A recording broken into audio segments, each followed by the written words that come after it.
దక్షిణ భారతాన్ని శాసించిన అఖండ విజయనగర సామ్రాజ్యం. వీధుల్లో రాసులు పోసి రత్నాలోమైన ఐశ్వర్యం, అష్టదిగ్గజాల సుధారాలతో పరిడెళ్లిన అద్వితీయమైన అపురూప కవితావాణి సౌందర్యం మనకు గుర్తుకు వస్తాయి.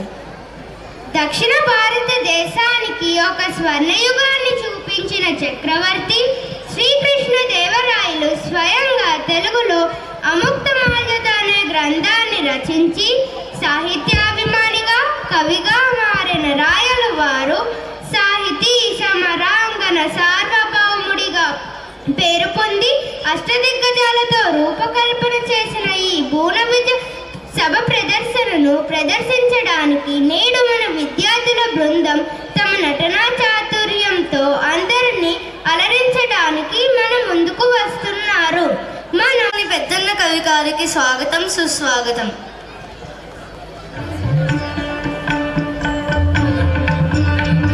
రాఘవ పాండవీయం అనే రచనల్లో రామాయణం మహాభారతమును వివరించే ద్వంద్వరచన చేసిన పింగళి సూరన్న కవి గారికి స్వాగతం, సుస్వాగతం.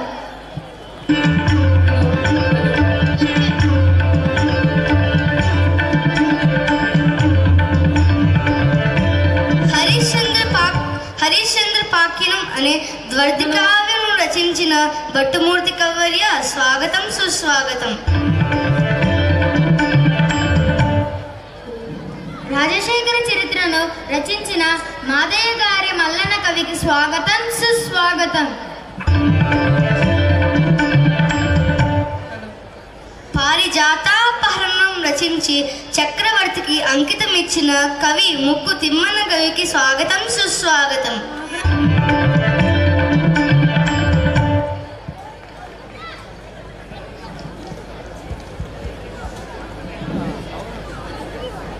రామాభ్యుదయాన్ని రచించిన అయ్యలరాజు రామభద్ర కవి గారికి స్వాగతం, సుస్వాగతం.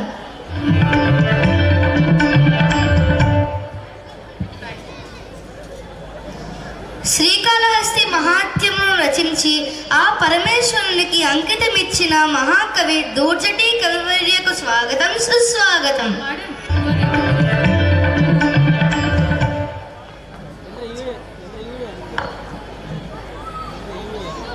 పాండురంగ మహత్యం అనే కావ్యాన్ని రచించిన వికట కవిగా పిలువబడే తెనాలి రామకృష్ణ కవికి స్వాగతం, శుభ స్వాగతం.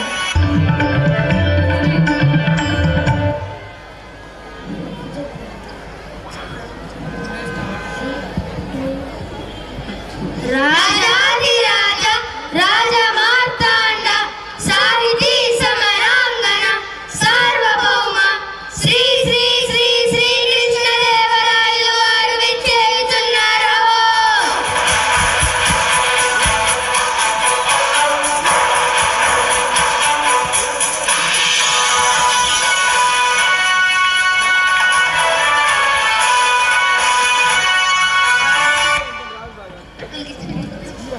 సభాసదులందరికీ వందనాలు.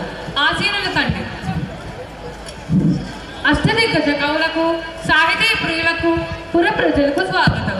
మా పాలనలో జీవితాన్ని ఆనందంగా గడుపుతున్న కొన్ని జానపదులు సైతం కొన్ని రసవంతమైన సమస్యలను పంపించారు. మీరు వీటిని రసవత్తరంగా పూరించి నేటి బొమ్మన విధి సభను రంజింప చేయండి. చిత్తం రాజేంద్ర, కవిచంద్ర, నీతో నేటి బూన విజయ సభను ప్రారంభించాలని నా అభిలాష. మీ ఆలోచన నిజమే పెద్దనామాత్య. కానీ ప్రభువుల ఏలుబడిలో ఎన్నో భాషలు ఉండగా తెలుగు భాషపై ఇంత మక్కువ చూపడానికి గల కారణం ఏమిటో? అదేమిటి సూరణ కవి, మందార మకరందాలు జాలువారే తెలుగును ఇష్టపడని వారెందురే? తెలుగు దేలనందువా? తెలుగు దేలయన్న దేశంబు తెలుగేను, తెలుగు గల్లగుండ తెలుగో కండ ఎల్ల నృపులు గొలువ నెరుగవే బాసాడి దేశ భాషలందు తెలుగు లెస్స, దేశ భాషలందు తెలుగు లెస్స. మరి ఇంతటి మన తెలుగు భాష మీద ఎవరికైనా ఎందుకు మమకారం ఉండదు? పెద్దనార్య, కవులారా, మేము తర్వాత పద్యమును పూరిస్తాం. ముందు మీరంతా పద్య పూర్ణకు పూనుకోండి. చిత్తం ప్రభు, మీ అభిప్రాయమే శిరోధార్యం. నీ పద్యపూరణకు సమస్య ఇదిగో. అగ్రజానుజులై రణుజాగ్రజులుగా, అగ్రజానుజులై రణుజాగ్రజులుగా. ఆహాహా, ఏమి సమస్య! అన్నదమ్ములు తమ్ముడన్నలయ్యారు. ప్రభు, నా పూరణ ఇదిగో. పుష్యమిన్ భరతాఖ్యుడు పుట్టినాడు, మొనసి లక్ష్మణుడాశ్లేష పుట్టినాడు. భరత లక్ష్మణ క్రమమిది అరసి చూడ, అగ్రజానుజులై రణుజాగ్రజులుగా, అగ్రజానుజులై రణుజాగ్రజులుగా. కానీ లోక వ్యవహారం రామ లక్ష్మణ భరత శత్రుఘ్నులు అని ఉంటుంది. కరినెత్తుకపోయి ఎలుక కలుగునదినియన్, కరినెత్తుకపోయి ఎలుక కలుగునదినియన్. దీనిని అర్థవంతంగా పూరించండి భట్టమూర్తి గారు. పల్లె జీవనలకు సుపరిచితమైన చక్కని సమస్య ఇచ్చారు మహారాజా. కరులు చిరుకలెద్దులు సక్కరతో నొనరించి ఆచ కడం పెట్టెడుచు, గరిమరచి భర్తకుండా కరినెత్తుకపోయి ఎలుక కలుగునదినియన్. ఆ కరినెత్తుకపోయి ఎలుక కలుగునదినియన్. ఆహా, ఎంత అద్భుత పూరణ! ఎలుక ఏనుగునెత్తుకొని పోగలదా? ఆ ఏనుగు రంధ్రంలో పట్టున హ హ హ. ఏనుగలు, చిలుకలు, ఎద్దులు మొదలైనవి చక్కెరతో చేసిన బొమ్మలు. వ్యాపారి పగలంతా వీటిని అమ్మాడు. సాయంకాలానికి అన్ని బొమ్మలు ఎత్తిపెట్టి ఒక ఏనుగు బొమ్మను మరిచాడని దానిని ఎలుక రంధ్రంలోకి ఈడ్చుకుపోతుందన్న మీ భావం వీణుల విందుగా ఉంది. బహుబాబు, కృతజ్ఞతలు మహారాజా. ముద్దు పలుకుల ముక్కు తిమ్మన కవి అందుకోండి. గాడిద ఏడ్చంగదన్న గణ సంపన్న, గాడిద ఏడ్చంగదన్న గణ సంపన్న. దీనిని పూరించండి తిమ్మన కవి గారు. ఆడిన మాటను తప్పేవారు కొందరున్నారు. జంతువులలో దీనిని చూడలేము, అయినా దైవకృపతో పూరించదను. ఆడిన మాటను తప్పిన గాడిద కొడుకంచు తిట్టగా విని, అయ్యో వీడా నా కొడుకని ఒక గాడిద ఏడ్చంగదన్న గణ సంపన్న, ఒక గాడిద ఏడ్చంగదన్న గణ సంపన్న.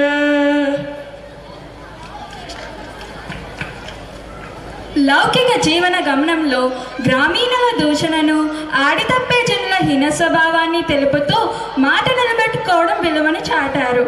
ఆడి తప్పే మనిషిని గాడిద కొడుకని తిట్టినప్పుడు విశ్వాసానికి మారు పేరుగా నిలిచిన జంతువు గాడిద ఏడ్చిందన్నారు. దీనిని చెప్తూ దృష్టాంత రూపంలో సాగిన మీ పూరణ భల. దూర్జటి తిమ్మన కవీంద్రులు లోకరీతిని భీతి లేకుండా పలికారు. ఇప్పుడు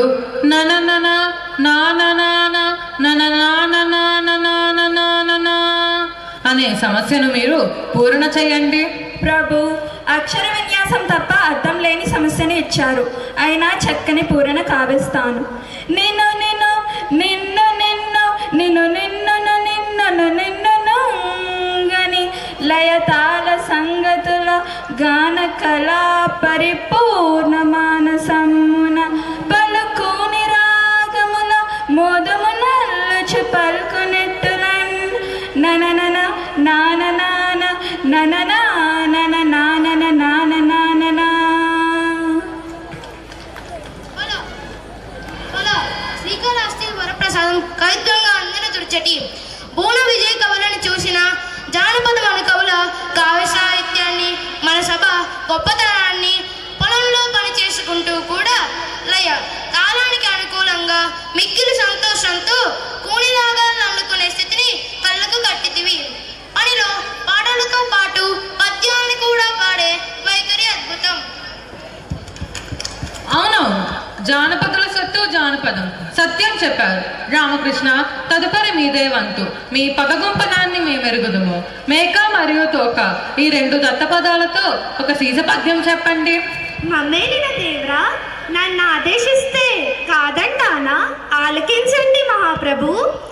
మేక తోకకు మేక, తోక మేకకు మేక, మేక తోకకు తోక, తోక మేక, మేక తోకకు మేక, తోక మేకకు మేక, మేక తోకకు తోక, తోక మేక, మేక తోకకు మేక, తోక మేకకు మేక, మేక తోకకు తోక, తోక మేక, మేక తోకకు మేక, తోక మేకకు మేక, మేక తోకకు తోక, తోక మేక, మేక తోక తోక, తోక తోక, తోక మేక, మేక తోక తోక, తోక తోక, తోక మేక, మేక తోక తోక, తోక తోక, తోక మేక, మేక తోక తోక, తోక తోక, తోక మేక. మీరు సామాన్యులు కాదు రామకృష్ణ. ఏమేమి మేకల కాపరి అడవికి మేతకై మేకలను తీసుకుపోతున్నాడా? ఒక మేక ముందు ఉందా? ఆ మేకకు తోక వెనుక భాగాన ఉంటుంది. ఆ తోక వెనక మరొక మేక ఉంది. ఇలా మేకల మంద పోతున్న తీరును మేక తోక, మేక తోక అన్న దత్త పదాలతో చక్కగా చిక్కగా చెప్పారు. శభాష్ రామకృష్ణ కవి, మీ కత్తికి 2 వైపులా పదునే మరి. అందుకే మీరు వికట కవి అయ్యారు. రామభద్ర, గోలకొండ, మూలముండ, పూలదండ, కొత్తకొండ ఈ పదాలను ఆధారం చేసుకొని భారతార్థంలో ఒక పద్యం చెప్పండి. చిత్తం మహాప్రభు. రామభద్రైన నాకు భారతార్థం పూరణిచ్చారు, పూరణ చేసేదను. ఓయ్ కురురాజా, నీ కొడుకుత్త గోల కొండవలె నుండు వినుమూలముండదింకా బండనమున గెలిపెంతు పాండు సుతుల నురమునన్ బూలదొండ రేకొత్తకుండ, నురమునన్ బూలదొండ రేకొత్తకుండ. ఓయి ఓయి కురురాజా, నీ కొడుకు దుర్యోధనునిది ఉత్త గోల కలిగిన మనస్సు, ఆకారంలో కొండలాగా ఉన్నాడు, బుద్ధి బలం లేనివాడు. నా మాట వినుము. యుద్ధం వస్తే సర్వం నాశనం. సమరంలో ధర్మానికి బద్దులైన పాండవులు గెలుస్తారు, మీ కుమారులు మరణిస్తారు. పద్యం బాగుంది రామభద్ర. కొత్తకొండను రేకొత్తకొండ అన్నారు చూడు, అద్భుతంగా ఉందయ్యా. తర్వాత పింగళి సూరణ, మా ఆరాధ్య దైవమైన శ్రీ హరిదశావతారాలను గురించి ఆసువుగా ఒక పద్యం చెప్పమని వేరొకరు పంపారు. ప్రారంభించండి. శ్రీహరి భక్తి నికాయ శ్రీకృష్ణదేవరాయ. మీరు కోరినట్లే వినిపిస్తాను. మత్స్యమై జడనిధి మదించే సోమకున్, కూర్మమై కవ్వపు కొండ మోసే, గిటియై హిరణ్యాక్షు గీటడంగించెను, హరి అయి వధించే ప్రహ్లాద జనకు, వటుడై బలిదనజు వంచించి కుదయించే, భార్గవుడై క్షత్రపంక్తి జండే, దశరథరాముడై దశకంఠు దగటార్చే, శౌర్యై దుష్టుల సంహరించే, బుద్ధుడై త్రిపుర స్త్రీల బుద్ధి మార్చి, రుద్రుచే వారి భర్తను దృంగజేసి, కల్కి అయి మ్లేచ్ఛ సంతతి బిట్టు మార్చు, హరి దశావతార చరిత్రము అభినుతమ్ము, హరి దశావతార చరిత్రము అభినుతమ్ము. మత్స్యోదాహరణ సోమకాసుని చంపాడు. కూర్మమై మందరగిరి మోసి పాల సముద్రం చిలకడానికి సాయమయ్యాడు.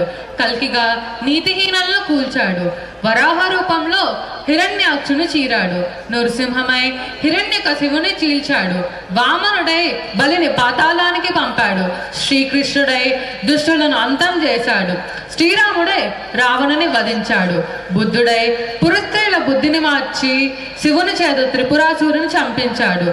దశావతార కార్యకారణాలను మనోహరమైన సీసంతో సభాసదులను అలరింపజేశావు.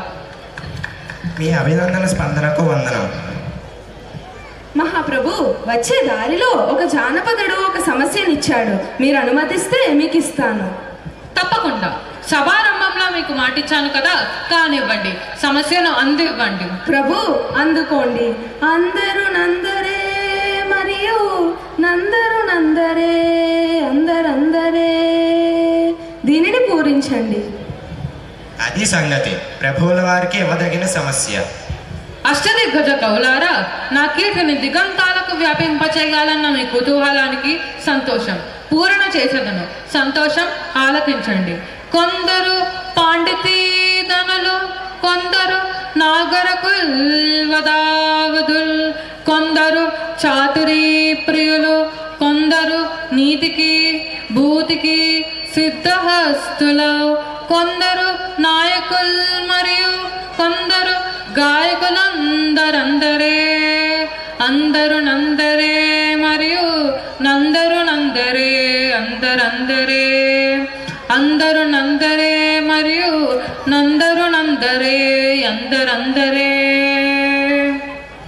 సభలో కొందరు పాండిత్యమే ధనంగా కలవారు, కొందరు నాగరికులు, ఇంకొందరు ప్రవక్తులు, మరికొందరు చాతుర్యాన్ని ఇష్టపడేవారు, నీతికి సంపదకు నిలయమైన వారు ఇంకొందరు, నేతులు మరియు గాయకులు. ఇలా సభలోని వారిని ఉద్దేశించి చెప్పారు. దీనిలో మన రాజ్యంలోని ప్రజల సాహితీ సామర్థ్యాలను గుర్తు చేస్తూ అందరూ అందరే అనడం వల్ల ఎవరికి వారే గొప్ప అని అర్థం. కవి పండితులారా, మీ సమస్య పూరణాల పద్యగానంతో మా మనసెంతో మురిసింది. సభికులకు కృతజ్ఞతాంజలులు. స్వస్తి.